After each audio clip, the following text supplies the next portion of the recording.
All right, here we go.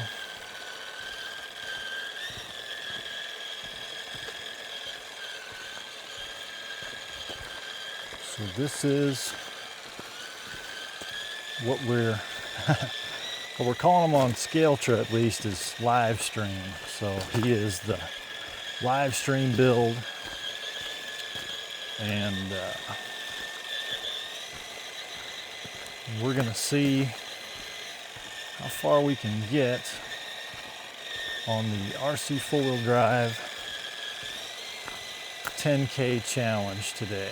So hoping to complete it in this run. There are other spots. Oop, got a hitchhiker. Got rid of that. But this is his first outdoor drive, so this might be ill-fated. He seems to be doing pretty good. He's going pretty straight. I was a little concerned about that.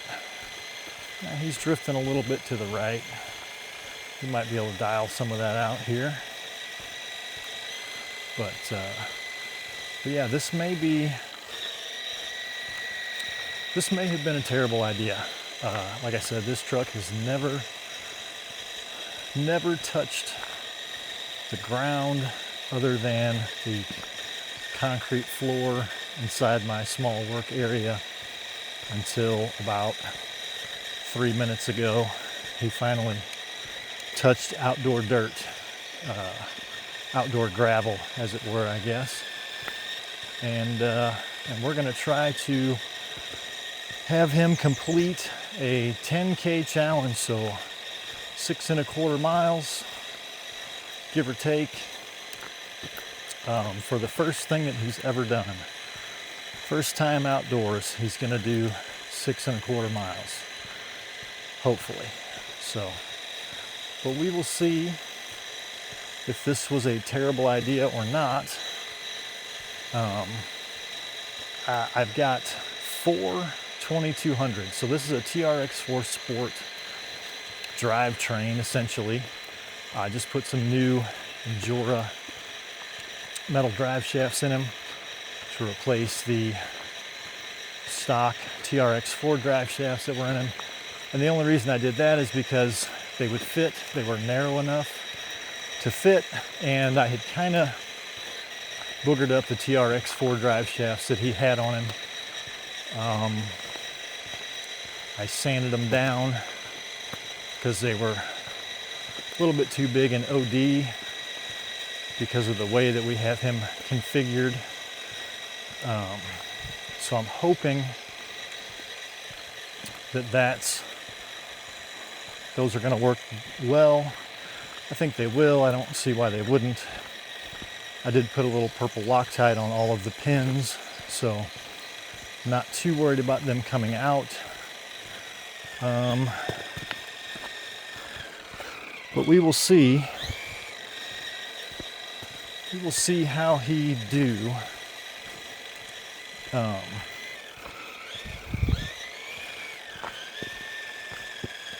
But I have 4 2200 Z2200 packs. I've got both of Sport's batteries, and I've got both of the Phoenix's batteries. So he's running on one of Sport's right now, and I'm just really hoping that we can get to the end of this trail, which is a little over 3 miles. I'm hoping we can find the end of this trail, to be honest with you. We're gonna lose all cell signal pretty soon. I drove back here in the truck before we started this and lost cell signal entirely. So we're definitely gonna lose cell signal. So I hope that Scaletra will continue to track us, and that we will get credit for this. And I also hope that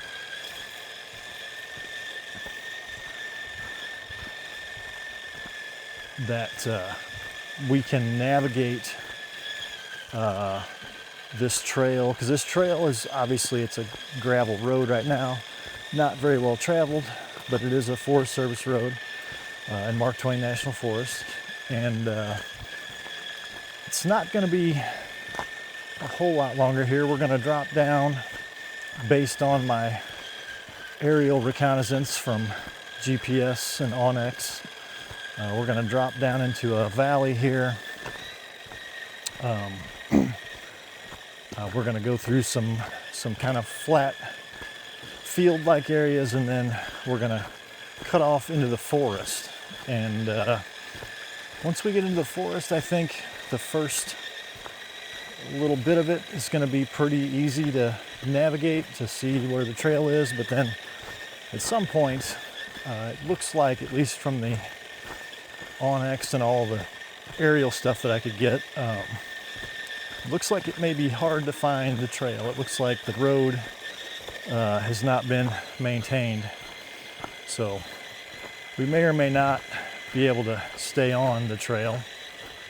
And we've got to stay on it for at least 3 1/8 miles or so that we can then turn around, come back out, and make our 6.22, I think is what 10K comes out to. So hopefully we'll be able to do all of that.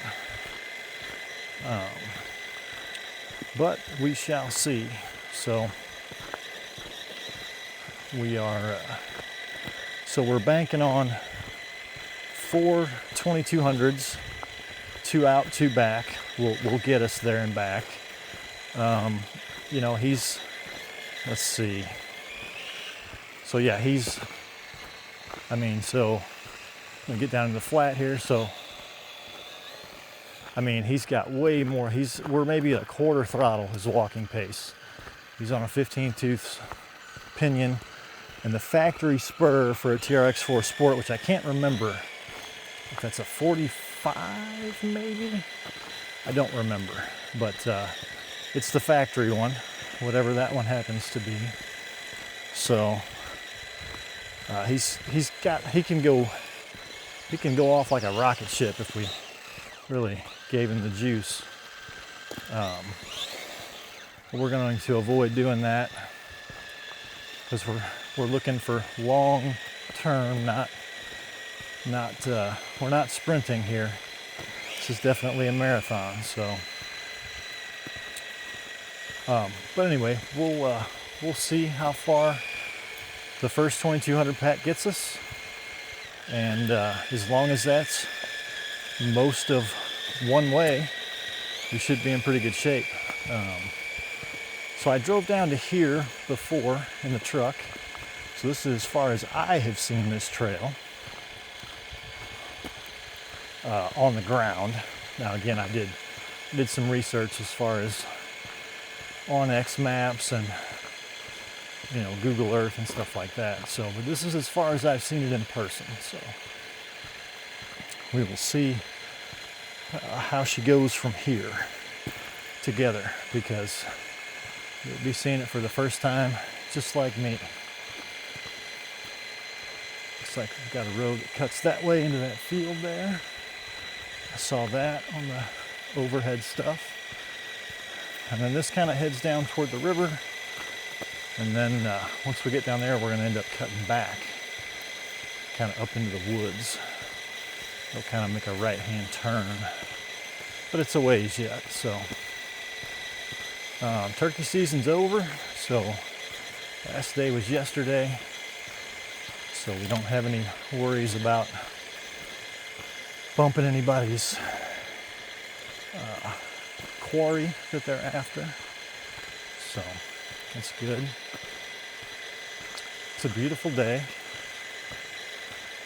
About 75 degrees, I think, Fahrenheit, and I don't know what the humidity level is or anything like that, but it's nice. It's not uncomfortable at all.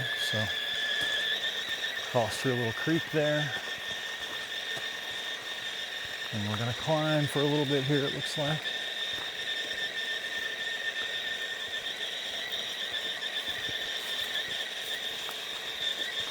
So yeah, and here's the open field areas I was talking about. Looks like we got old cattle guards. Oh wow.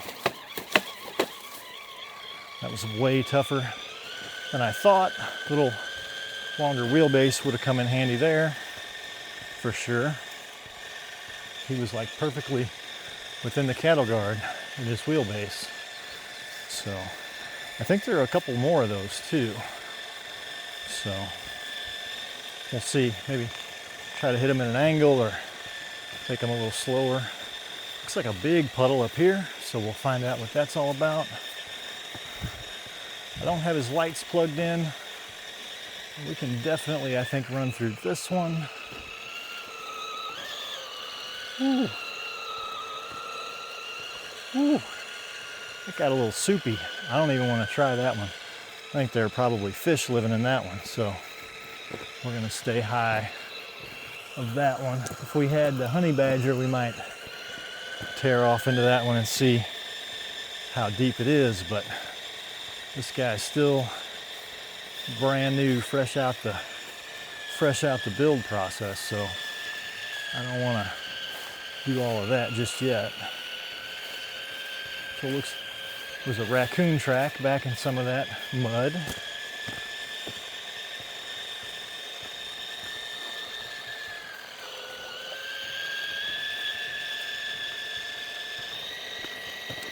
But nicely shaded forest area here. Beautiful piece of Mark Twain National Forest. And so the only battery I'm really concerned about, I mean, 4 2200s ought to get just about any rig 6 miles. So I think we're good as far as that goes. The battery that I'm most concerned about is the one that's on my phone. So I don't think that filming, do you see that leaf came down and landed perfectly? Just floated off the tree, landed in his bed. That's pretty cool. But I don't think that filming for as long as this is going to take is going to be possible. So I think we're going to end up shutting the camera down here at some point once I get done rambling, I guess, and then we will you know, I'll crank it back up if something interesting comes along, if we have a cool obstacle that I can film or something like that. We'll get some pictures for the RC4WD Drive Challenge at some point as well.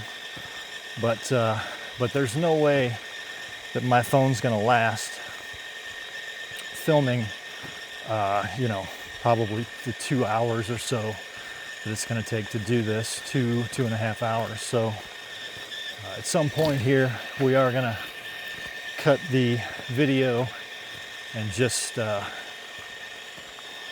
drive. Oh boy, that's a lot of water. I'm not sure that we can make this. This looks like a river crossing. Well, this is definitely going to be interesting, so I guess we'll keep the camera on for now.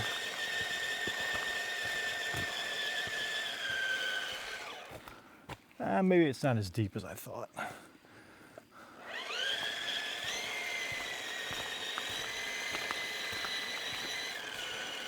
Oh, we can definitely make this high side, I think. So let's do that. Oh yeah, no problem. No problem.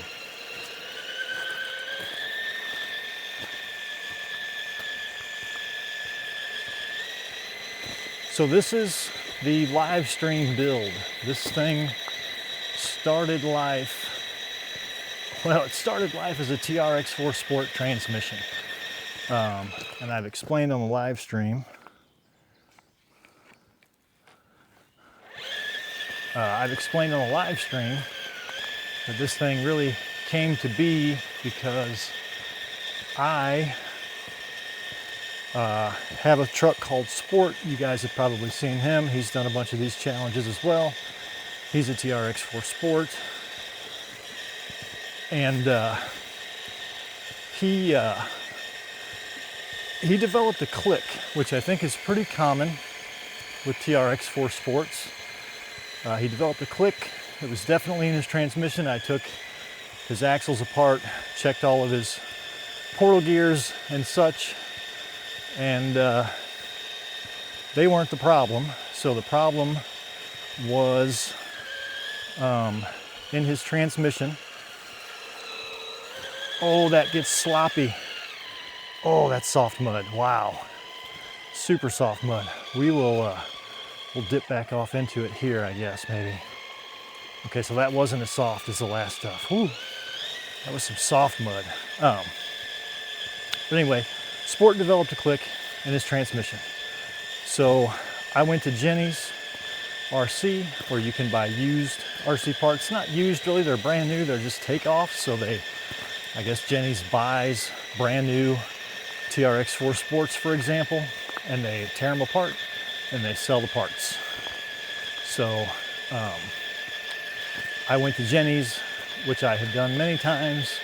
I really like Traxxas TRX4 GTS shocks. So the shocks that come on the factory TRX4 Sport, they work really well. I've got them on several rigs, so I buy those when they're available, which is not very often. But when Sport developed a click in his transmission, I decided to go to Jenny's and get a new transmission, because I thought that that's most definitely where it was coming from, and I thought that was the problem. And you know, they just came out with a gray TRX4 Sport, so I can't say that they haven't made a TRX4 Sport in years anymore, but up until recently, up until they came out with that one, I could say that, because they hadn't come out with one in several years. So I was a bit nervous about Sport and about parts for Sport. So I thought, well, I'll just buy this transmission, I'll swap it in, and then we'll see if we can find some new gears or whatever's needed for the one that's in him, and that way I'll have a spare transmission.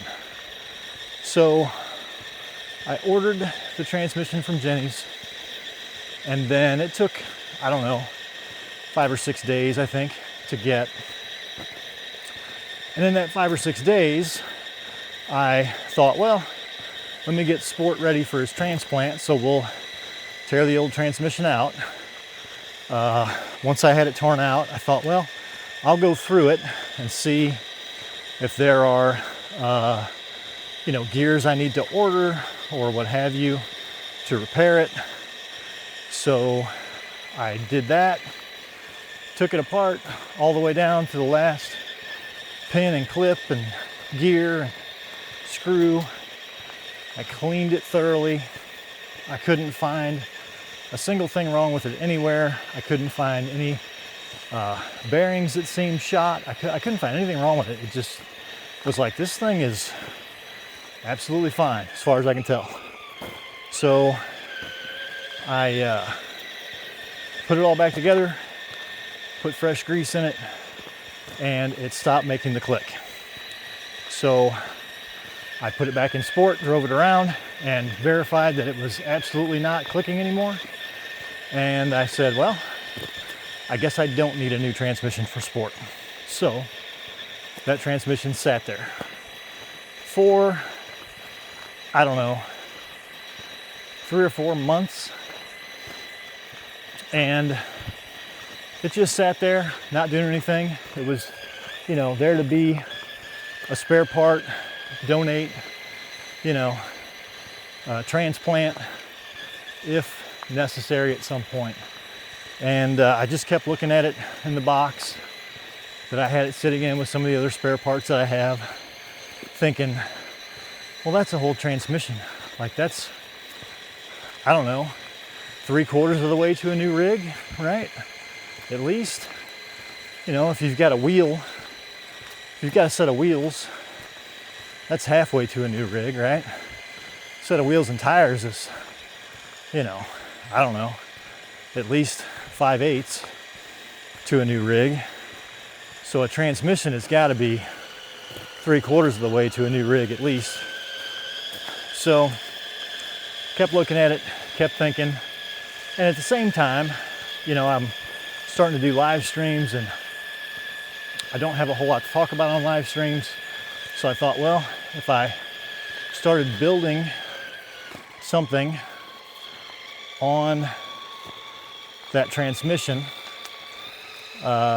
you know, that would be something to do on the live streams, right? So I started thinking about that, and I was digging around in this body. So this RC 4-wheel drive Mojave 2 body was also sitting there for the longest time. I've had this body for years, literally years, and never mounted it to a rig. So it's the body that I used to design the stickers that you see on the hood and on the side there. So that's what I used to design those, to size them, make sure that they were going to fit properly. So never really intended to build a rig out of it. I just bought it so that I could get the stickers right.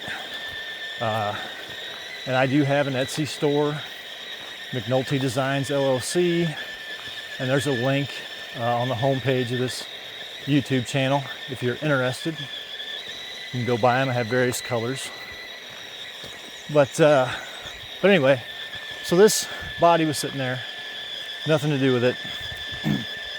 So I thought, well, it's a TRX4 transmission, which is going to be problematic to mount into anything other than really a TRX4 chassis. I know that there was a company that made a chassis called the All-Time Low, the ATL, and I can't remember what the name, Brazen Scale maybe? They made a chassis that was a conversion chassis for the TRX4, and you could take your transmission and all of your parts and just swap out the chassis rails for some flat rails, metal rails that they made.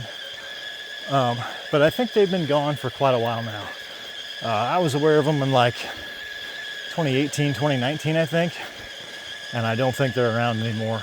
I was unable to find them, at least.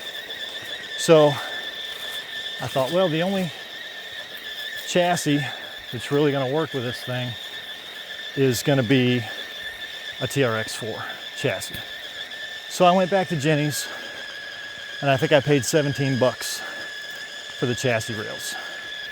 The shock towers and the skid are the original pieces from Sport. So we're going to have to check right here for a second, because I don't know if we need to make a right or if we need to go straight. So stand by. We had a transmission, we had a body, and we just couldn't stand it anymore. Thinking about the live streams, so I said, well, I'm gonna build on the live streams. I'll build this thing. I looked around and found that there were shrink RC mounts for the Mojave 2 there to fit on a TRX4 chassis. So I thought, well, that's perfect. What I didn't think about was the TRX4 is a offset front pumpkin. So the TRX4 axles have a driver's side front pumpkin on their front axle. And I bought MIUS portals, thinking that portals would be easier with the chassis, because since it's designed, you know, the transmission and everything. I thought portals would be the way to go. Plus, you need some more reduction, because the reduction in that TRX4 transmission is set up for portal axles, so it would be a rocket ship on straight axles. And I didn't think I'd be able to gear it down enough between spur and pinion. So I got the MIUS. They are center pumpkin, and that causes a huge problem with a TRX4 transmission and skid. But we got that figured out. We just ground away a bunch of the skid, ground away a little bit of the transmission itself. Yeah, but we made it work. And I've done updates on it. So you can watch the live streams where we talk about it, or you can watch the updates. But the update videos have kind of all the details on this truck and how we got to where we are. So that's where we are for now on this guy. He is Mias Portal nylons. He is TRX4 transmission. He is Hobbywing Fusion SC1800. He's got an RC four-wheel drive light kit, Mojave 2 body. And the kind of inspiration for bringing him out today and doing this RC four-wheel drive 10K challenge is because he's the most RC four-wheel drive vehicle that I have. And the RC four-wheel drive part that's on him is the body. So there's some bits and bobs too, like the dash and things like that. The mirrors, I've got those RC four-wheel drive rubber mirrors on most of my trucks, I think. I think all my trucks that have mirrors have RC four-wheel drive mirrors on them. Phoenix being the exception to these same mirrors. So Sport, the Honey Badger, and Crash all have these exact mirrors on them. And the Phoenix has a set that's specifically made for that Phoenix body. So, but they are RC four-wheel drive as well. So all my trucks have a little RC four-wheel drive. This one's got the most. I thought it would be probably a kind of crazy thing to build a truck, have it never touch the ground, and then immediately take it out on a 10K challenge. So we will see if that was well thought out or not. But we're almost 2 miles into it now, so things seem to be going well so far. But I think I'm going to cut the camera here, and we're going to get some miles racked up. Again, if anything interesting comes up, if I get any cool photo ops, or if there are any cool obstacles or anything to drive on, I'll bring the camera back in and we'll film some of that. But I'm worried about the life of my phone battery, and I want to make sure that it is able to record this whole excursion so that we get credit with Scaletra for completing the challenge. So for now, I think we're going to sign off, and I'll bring you back on. Like I said, either if we run into something cool or unusual, or as we get back closer to the beginning, so that I make sure we have enough battery to record the Scaletra event. So we're gonna cut it off here, and we'll see you back in just a bit. All right, well, this is the end of the trail. Beautiful. This is private property on the other side of this gate, but beautiful field, still national forest here. So here's our turnaround point.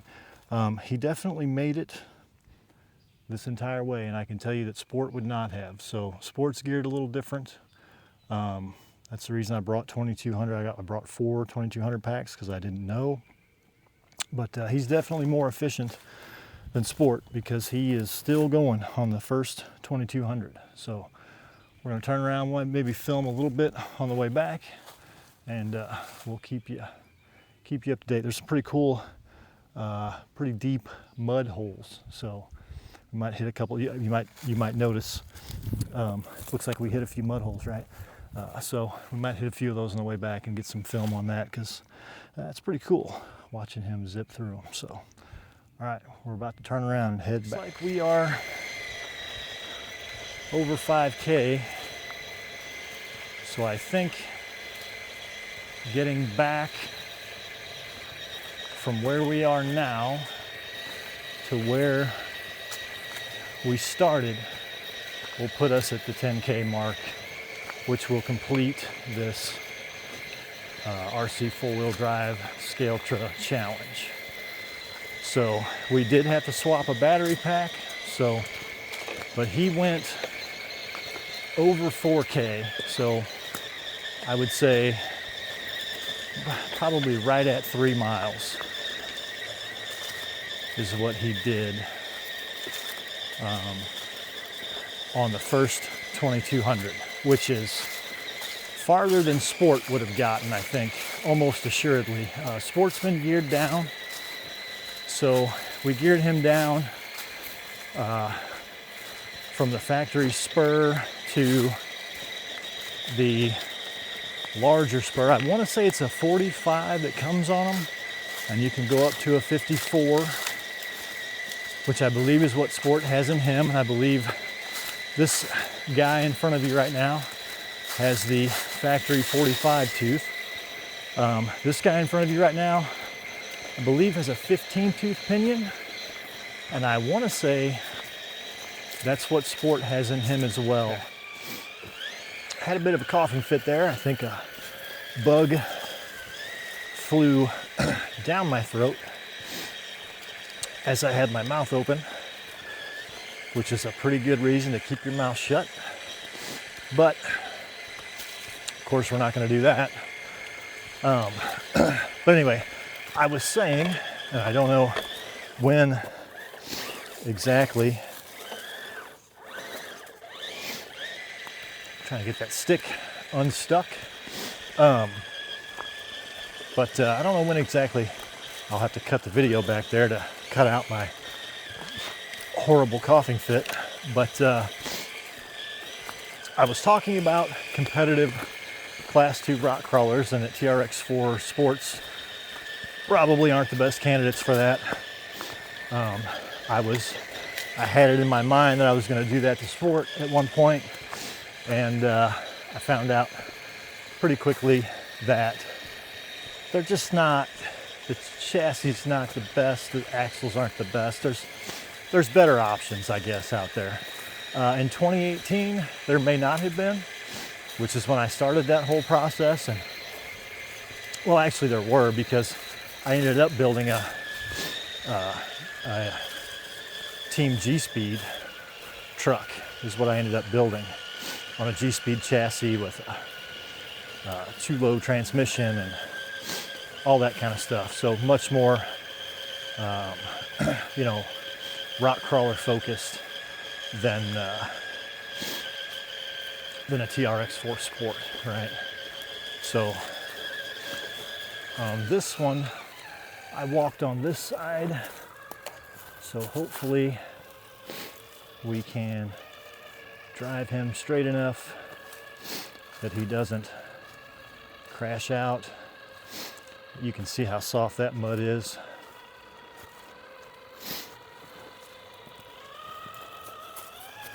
And then we'll join him. But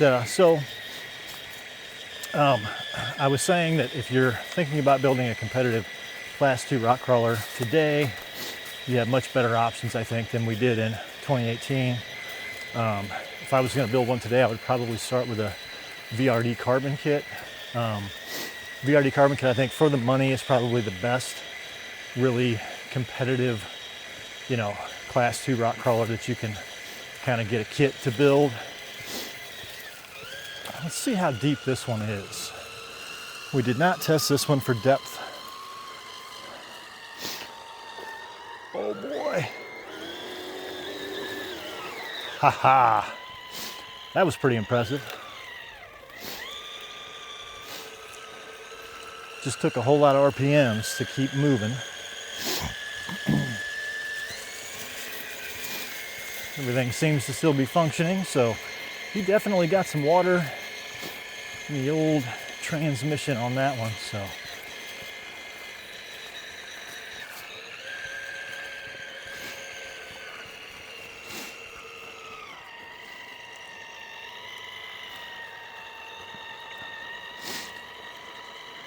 That one was easy. Easy, easy.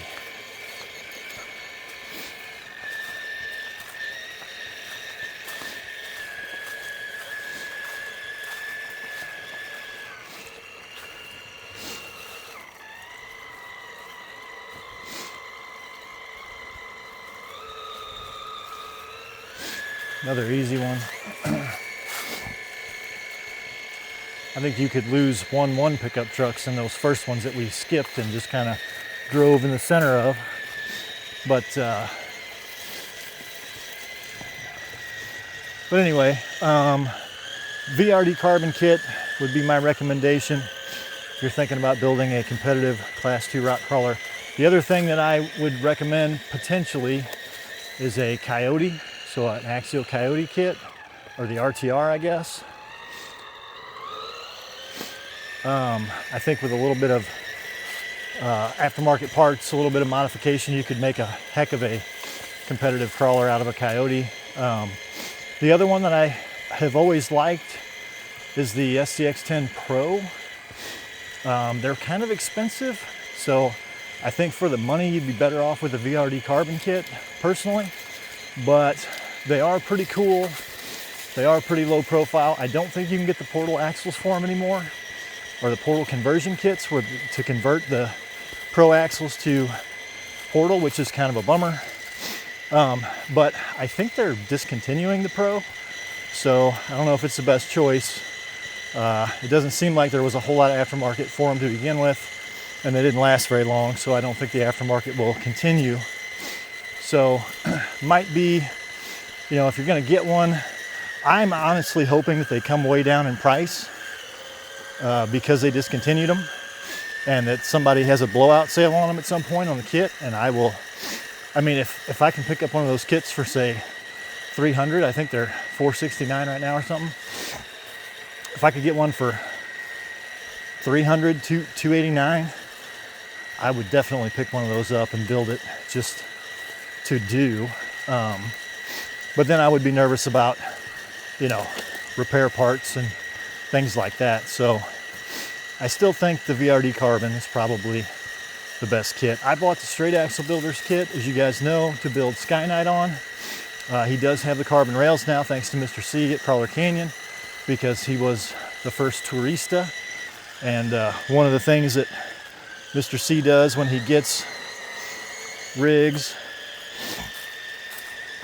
in for, we're gonna go back and get a photo right there, I think.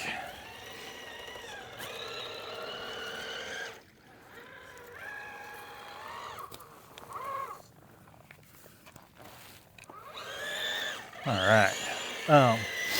But one of the things that Mr. C does when he gets your tourista submission is he takes them out, drives them, goes over them. He gives you your CG weights, you know, your four corner weights, all that cool stuff, which is really awesome. It's kind of worth the price of admission just for that information if you don't have it or don't have a way to get it easily.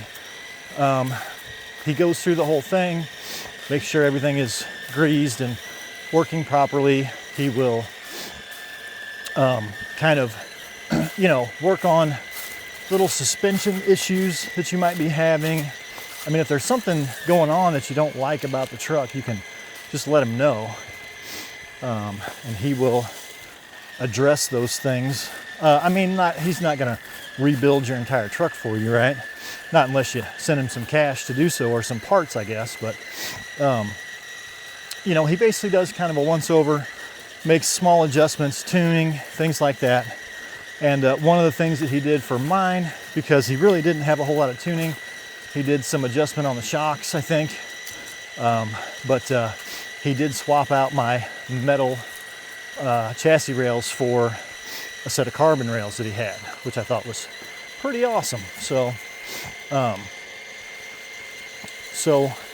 it is on carbon rails, Skyknight is, but he's a straight axle. And yeah, so if you get the carbon kit, you get the portal axles, which, I mean, that's kind of up to you. I like portals in certain situations, and I like straight axles in certain situations. I think it really depends on where you're crawling, especially if you're competing. If you plan to compete with it, I would go to wherever, if you've got a local hobby shop that's putting on comps every month or something like that, I would go there and see what the terrain looks like and see what the guys who drive there a lot are driving, because it's probably going to be pretty consistent. They're probably going to almost everybody's going to be on straights, or almost everybody's going to be on portals.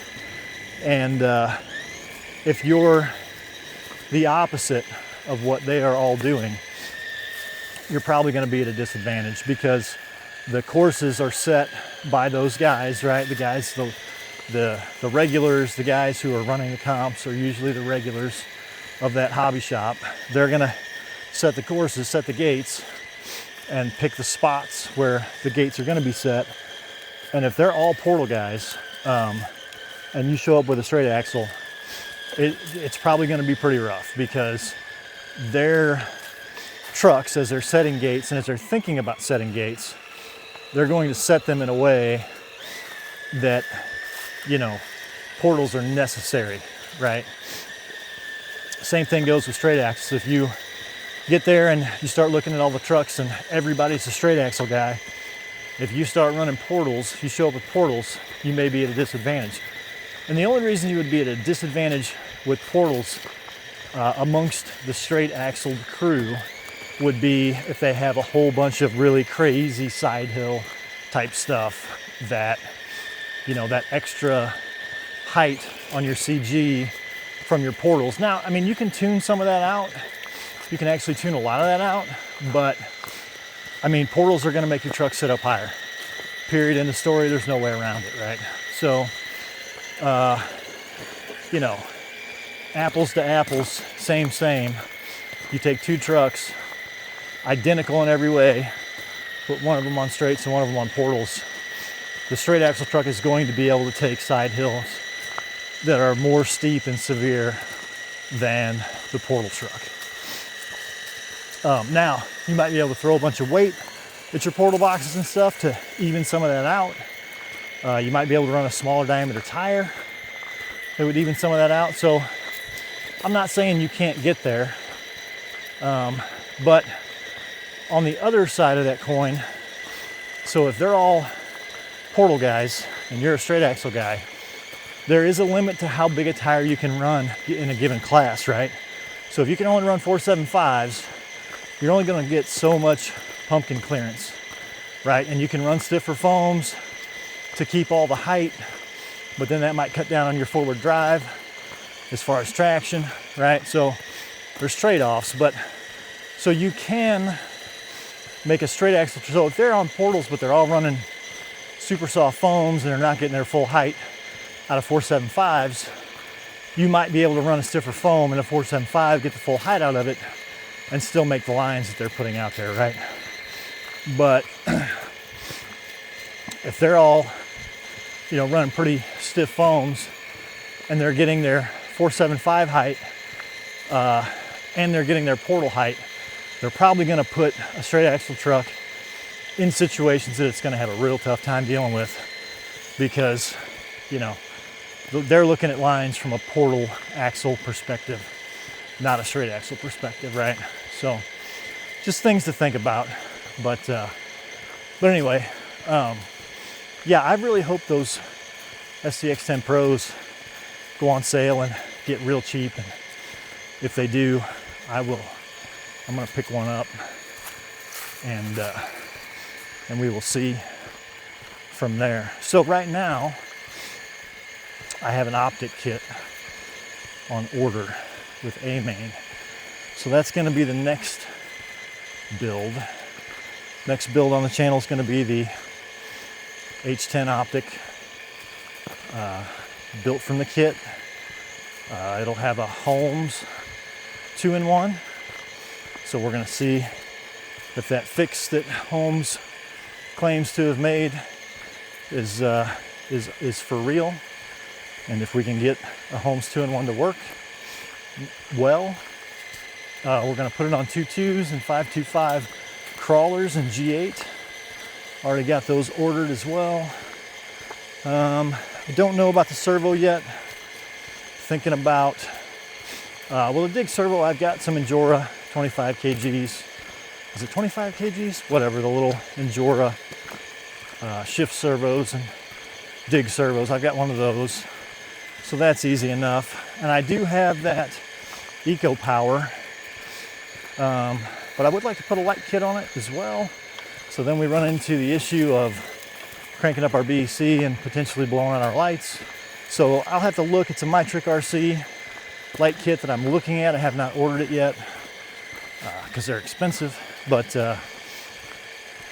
we will see on that whether or not we end up needing a direct power servo or whether we can do a receiver powered servo.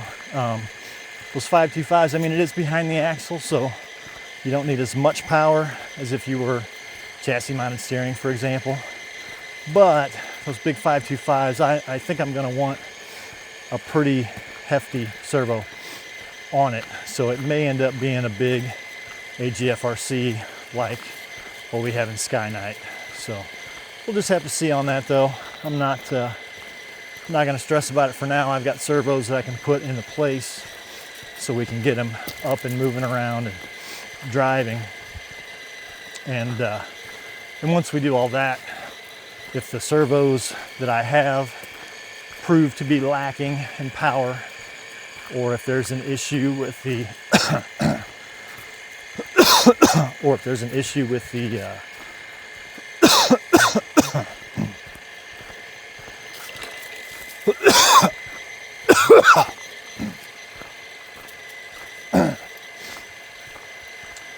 so if those servos that I have prove to be lacking in power, or if there's an issue with the lights, with the lighting kit, and we need to go direct power for some reason, we can get another AGFRC or other, whatever we need to do, we will do at that time. But for now, I think we're gonna go with what we got, run what we brung, and we'll see how it goes from there. But that's gonna be, I don't know when those are gonna come in. It's on back order right now, so whenever those come in, we'll get it and we'll start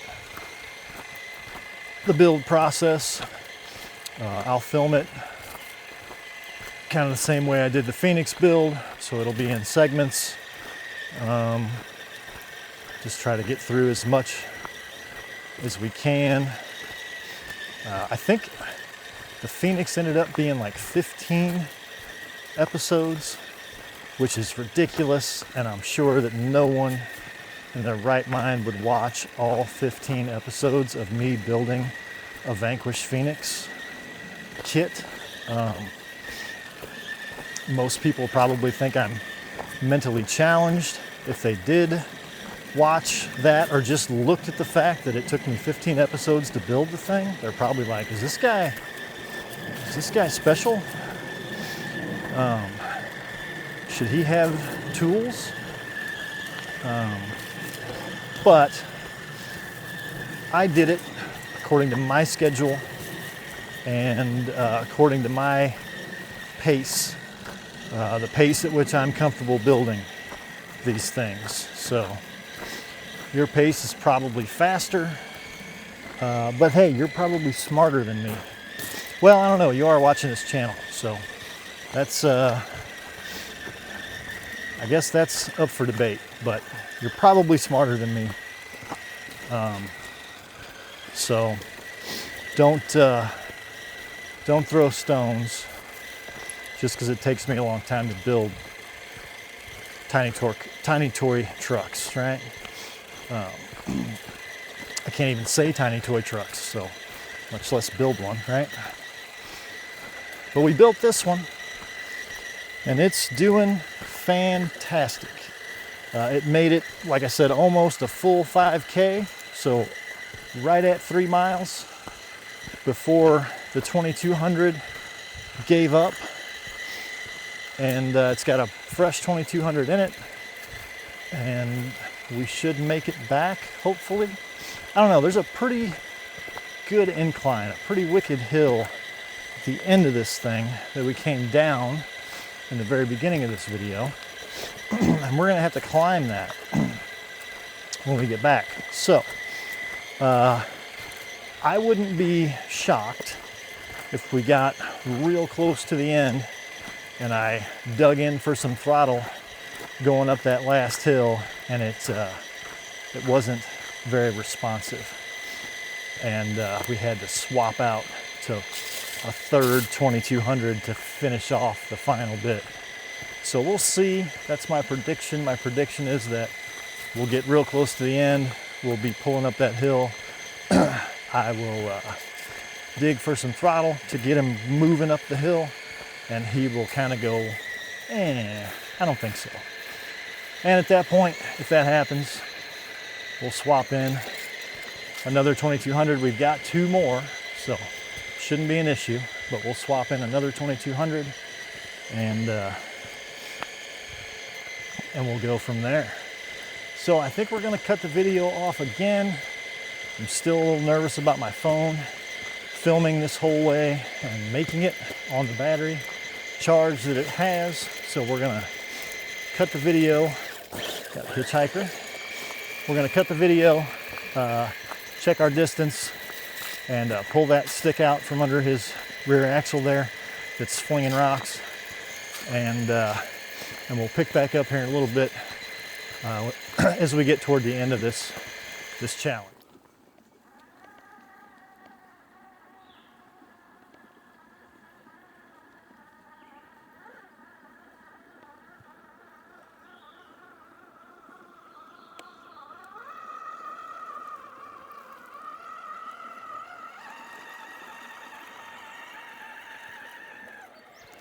All right, so I don't know how this is going to go. At this point, we are just shy of 9 kilometers, and we are starting our ascent up to kind of where we started. And it's a long way yet to go. I'm hoping it is over a kilometer, but I'm not certain that it is. So we may have to do a little loop-de-loop, kind of come back down the hill for a ways and then turn and head back up.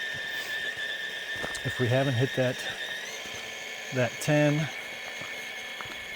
kilometer mark.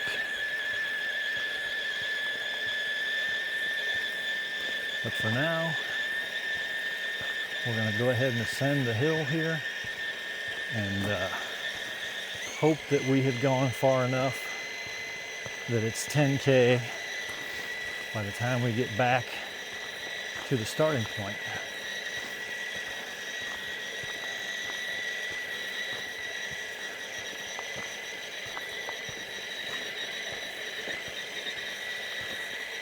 Which I'm hopeful that it is, but I don't know that for certain, because while I drove down this far and I remember it being pretty good little drive, I don't know that it was a full kilometer. And like I said, we're just shy of 9 right now. So, well, we're probably at 9 now. So I think the chances are when we get up here, we'll check Scaletra, and we will have to come back down the hill some distance and then turn and go back up the hill to get our full 10 kilometers. But at this point, we're definitely not stopping until we get the full 10K, because we've gone a long way and there's no sense in stopping now and not getting that full 10K. So it's going to get steep. You're going to hear an old man wheeze, probably. You're going to see live stream slow down. But I think there are some things to kind of climb up and over. Some rock formations kind of sticking out of the middle of the road up here. So it might be a little bit interesting, at least on video. So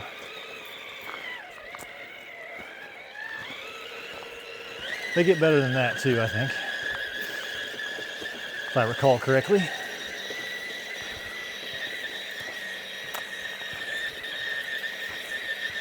Live stream has done very well. Very well. Got no complaints with this guy. Okay, I think this part up here is the most that we're gonna get as far as actual crawling. So let's see how he do.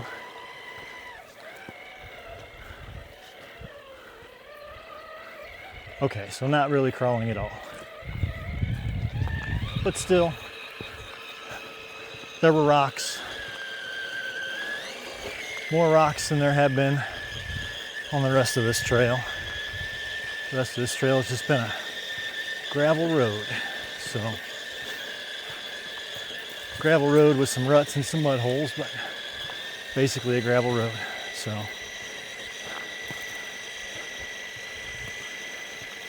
I almost feel like I should make a loop right here where it's at least somewhat flat, because the further we go up, it does get a little steeper, I think. And if we do have to loop, I'd rather do it on the flatter portion than on the steeper portion, but you know, we'll I guess at this point we'll just run her out to the turnaround or to the stopping point and see if we hit that 10K or not. I'm thinking that we're not. I'm thinking we're going to be probably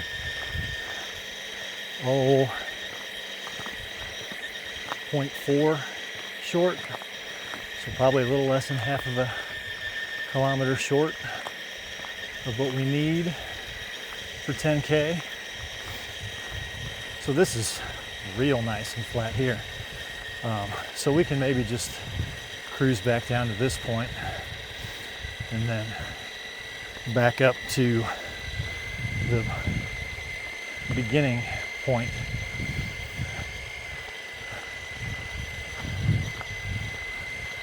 If we're shy, but anyway, we're gonna keep going. We'll just head all the way back.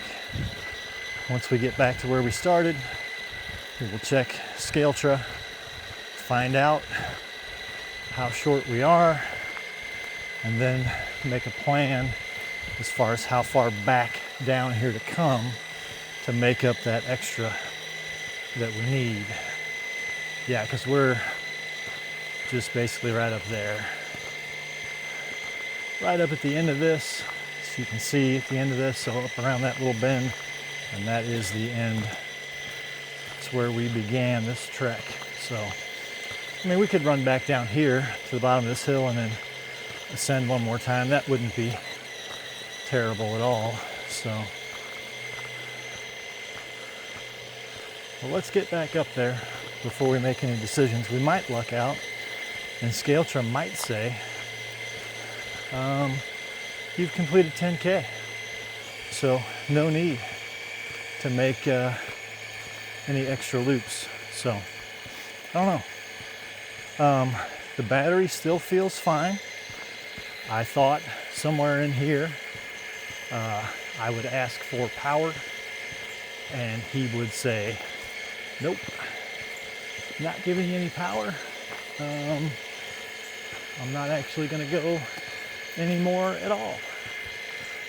But he hasn't yet. So,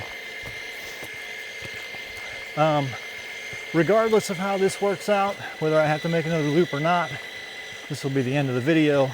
I'll post a little picture of the completed challenge and the trophy and all that good stuff. And this has been fun. This is a live stream build. This is his first time out. He did 10K on his very first run. Very first time his tires ever touched the dirt.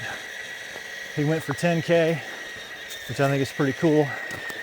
This is the RC4WD challenge with live stream build. This is Mo Crawler.